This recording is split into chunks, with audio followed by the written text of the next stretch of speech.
A very good evening to all the community.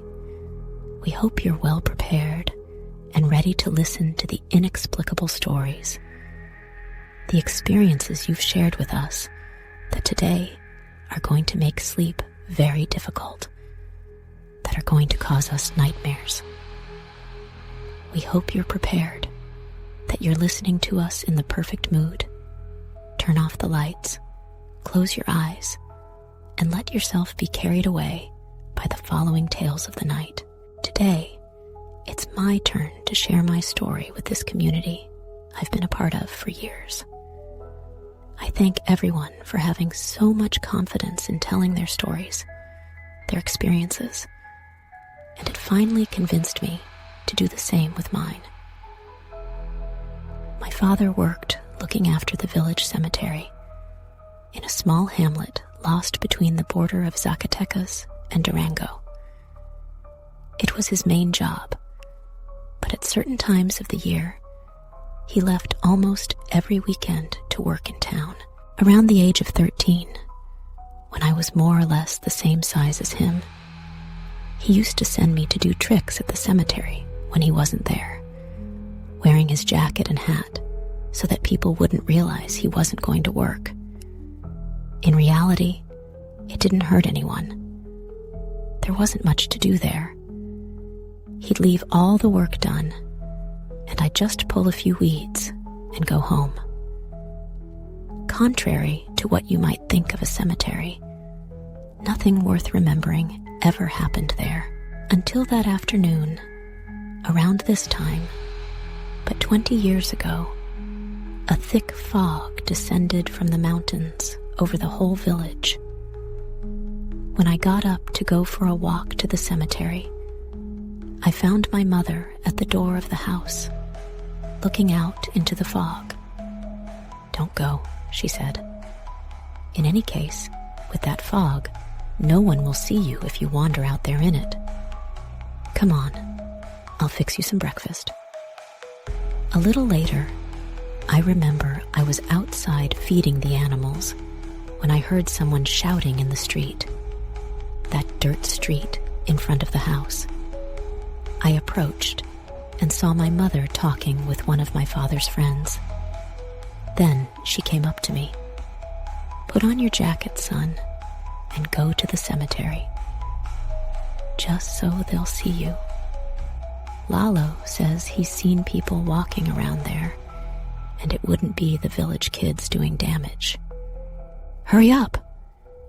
I quickly put on my father's jacket and hat, and without my mother noticing, I grabbed a machete and carried it under the jacket. Lucci, my little dog, followed me as usual. I couldn't see a thing in the fog. I was walking in the middle of the street and couldn't see the houses. I couldn't make them out. Cars rarely passed by. Almost everyone got around on horseback, so it was the custom to walk in the middle of the paths. In the distance, far away, you could hear the dogs barking. When I got to the cemetery gate, it was shut tight as if nothing had happened. So I opened it, making a lot of noise so that any vagrant would go away thinking my father had arrived. "Stay here," I told Lucci. "Any kid who comes out, you give him a good bite." At the time, I didn't even watch horror movies, so this image didn't make much of an impression on me, but the fog was so thick, it felt like it was hitting you in the face. I'd only walked a few yards, and as I turned around, I couldn't see the door or Lucci. I went deeper into the cemetery, whistling, hoping they'd hear me in the distance and take off running. And that's because if they found out it was me doing the surveillance, maybe I'd get a few blows from those village kids who'd already threatened me. But that's also why I carried a machete. Over there, you had to be brave if you didn't want others to take advantage of you. I heard a voice in the distance, but a strange one, as if someone had shouted at me, trying to frighten me. I wanted to scream, to ask who was there, would have realized I wasn't my father. Then I heard what sounded like someone running. Someone was running towards me, and I heard as if he'd passed me by, but I didn't see anything. Really, very clearly, as if someone had run past me, but I couldn't see them. And then, something even stranger, I went out of the way to hide behind a grave, to try and see the intruders before they saw me. And I saw someone coming running down the path through the fog. It was a young man, or he seemed to be a young man I'd never seen before. He was running, but moving his legs very slowly, as if in slow motion, although he was moving as if he were really running. Try as I might, I haven't been able to describe what I saw, but it scares the hell out of me just to think about it. He passed by without making a sound, as if he wasn't really running. And when he passed me, he caught sight of me. Our eyes met, but I couldn't make out his features clearly because the fog was so thick, so heavy. And I think he gave me a sign, pointing the way he was going, towards the door, as if he wanted me to run too. I stepped out from behind the grave onto the small path and pulled out the machete. There were definitely more people in there. Yes, I could hear it already.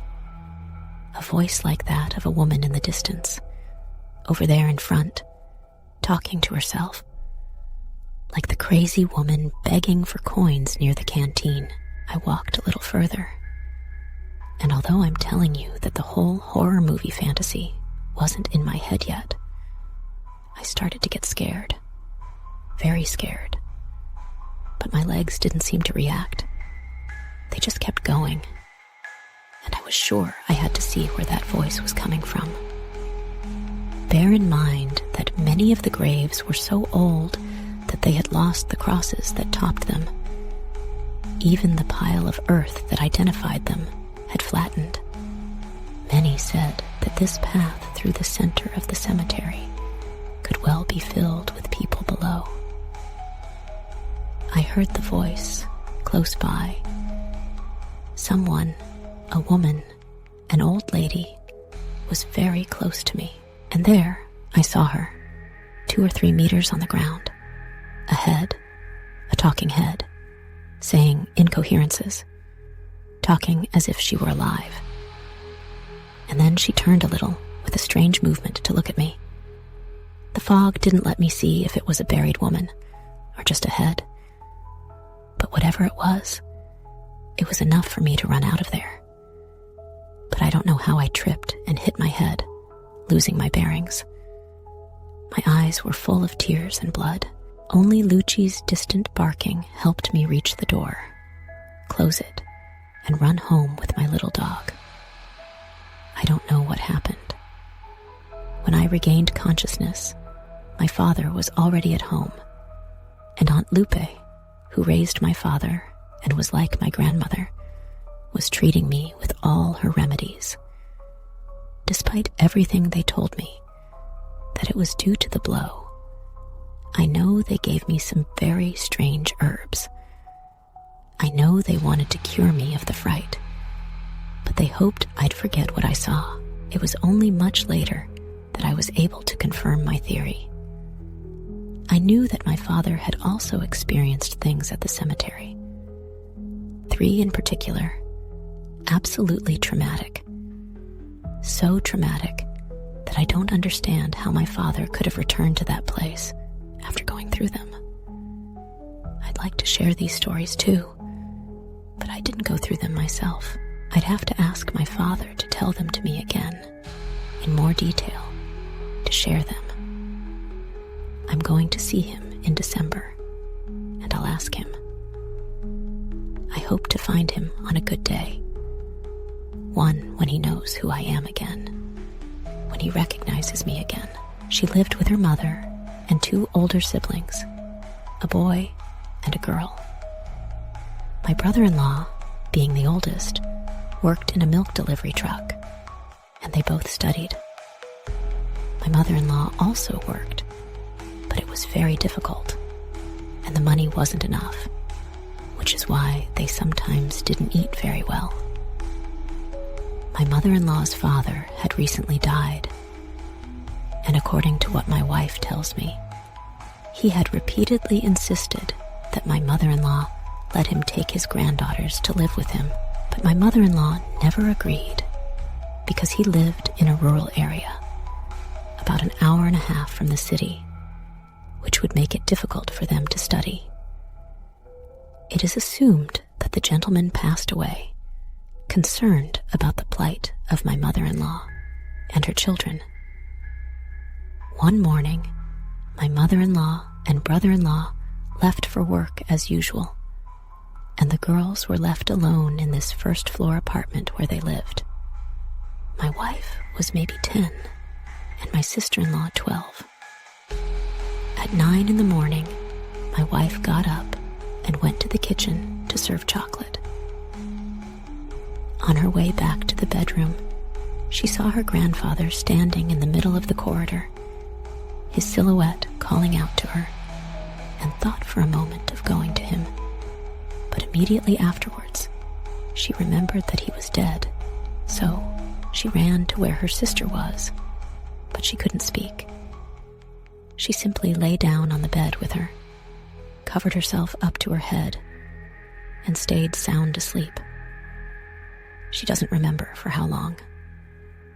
My brother-in-law never went home during the day, but this time was different. He had a premonition and came back around 9:30. He knocked on the door, but nobody answered. He went up to the second floor to borrow another key, and when he opened it, his 2 sisters were each in their beds, completely wrapped in curtains and unconscious, about to asphyxiate. My wife responded to cardiopulmonary resuscitation, but my sister-in-law could only be revived with the defibrillator. Apparently, the grandfather really wanted to take them away. Thank you very much for your attention, sensitive to paranormal things. I've come to hear noises or see shadows, but always with an explanation. That's why I think what I've experienced has more to do with my boyfriend than with me. The first experience took place a few months ago, in April or May, during my 40s. My boyfriend and I got into the habit of talking on the phone until very late at night. In his room, the signal is almost non-existent, as he lives at the foot of Cerro de la Estrella in Iztapalapa. For some strange reason, we always ended up talking about ghosts and stories like that, and it made us laugh, until one night when suddenly the connection went dead, and a rather sinister noise began to be heard through the telephone. I heard what sounded like a very high-pitched scream, but he said he heard numerous knocks on a door. The strangest thing wasn't so much that, because at first I thought it was bad reception in my boyfriend's room, but the moment I really panicked was when my phone froze. He wouldn't let me hang up or block it. Nothing. About a minute of wailing on the phone passed, until it suddenly went dead. I had to put it on charge in order to turn it back on, while my boyfriend only had the call cut off. The truth is, I was really scared, so I started praying and fell asleep without even saying goodbye. After the quarantine, just last month, we started seeing each other again. I'd go to his place and stay the night. His mother lets us sleep together, although I don't know if that's such a good idea now. As I mentioned earlier, his house is at the foot of Cerro de la Estrella. Her bedroom window overlooks the hill. It's only about 50 meters away, and, well, his room is on the second floor. That night, we went to bed around 11, but we always stay up chatting before bed, and he fell asleep maybe around midnight, I was starting to doze off and clearly heard knocking twice on the window.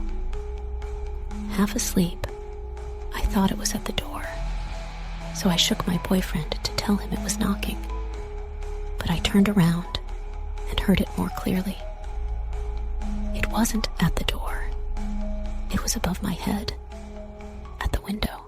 I got really scared and covered my head, took my boyfriend's hand, and fell asleep. I started having nightmares, as if someone was chasing me through a wasteland full of dirt. But suddenly, I entered my boyfriend's house, and there was a woman standing in the living room, all dressed in black. I asked her to help me. Strangely enough, in the dream I wasn't afraid.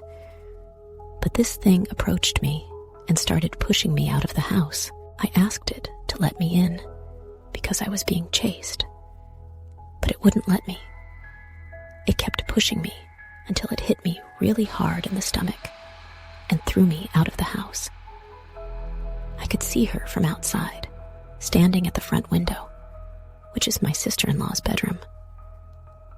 It was such a real dream that I woke up with nausea and stomach pains, but I thought it was just a suggestion because of the noise at the window until 2 weeks later.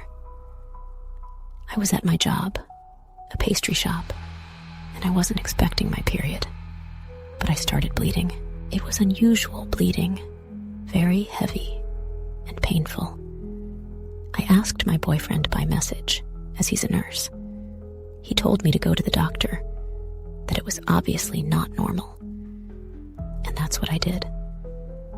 That day, when I went out in the evening, I went to the GP, who told me it was the symptoms of a spontaneous miscarriage. I didn't know I was pregnant, nor had I planned it. The doctor advised me to see a gynecologist to be sure. And yes, it was a spontaneous miscarriage. From the test they gave me, we think I'd been pregnant for between 3 and 4 weeks. Until now, then, I hadn't related anything to it until yesterday, when my boyfriend told me that a long time ago, about 3 or 4 years ago, when we didn't know each other, suddenly a woman started appearing in his bedroom. The first time he saw her, she came in through the door, and he, thinking it was his brother, told her to come in, but close the door. According to my mother-in-law, that's how he let her in.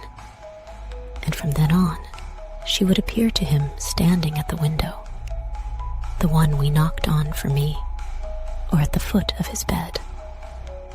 He says he saw her for a long time, until his grandmother came to bless his room and make purifications for him. According to him, he didn't see her again. And for this very reason, I didn't want to tell him that I think I saw her, nor that I believe she wants to chase me out of her house, much less. I don't dare tell him that I believe it was she who induced my abortion.